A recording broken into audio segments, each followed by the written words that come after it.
One of the things I think is very relevant to my current place in tattooing was that I was on full scholarship to art school, and I definitely took Buddhist art history.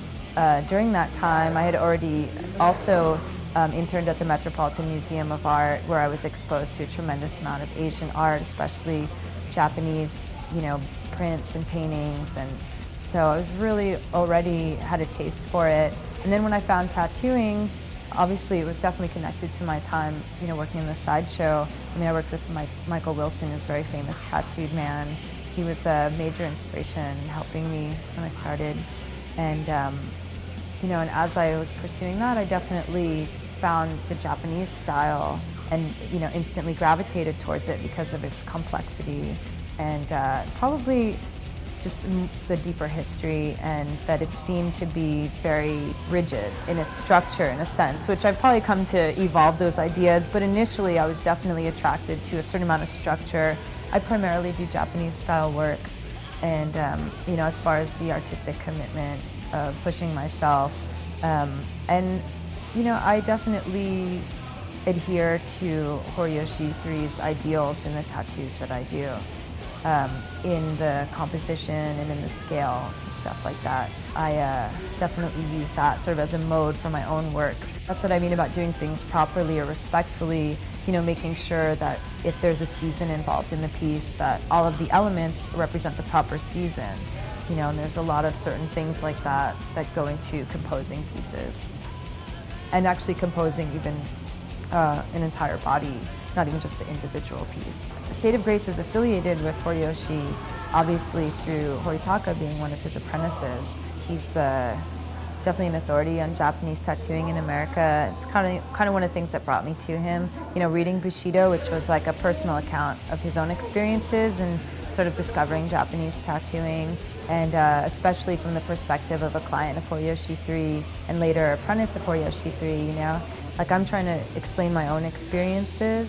And also, because I think there's certain things with Japanese tattooing, that are even more than just how well you draw or nailing an aesthetic properly.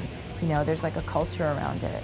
And I mean, Japanese tattooing is definitely interconnected, to Japanese culture, with the images. Like, whereas in American tattooing, oftentimes you'll find that, certain images are only tattoos. You look at a tattoo design, you're like, that's a tattoo.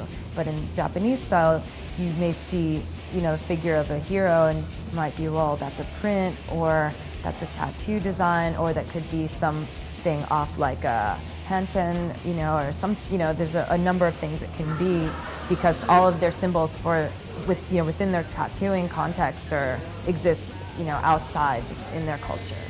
So I'm kind of like trying to show people that aspect of like, where these images come from, not just, they're not exclusive to tattooing.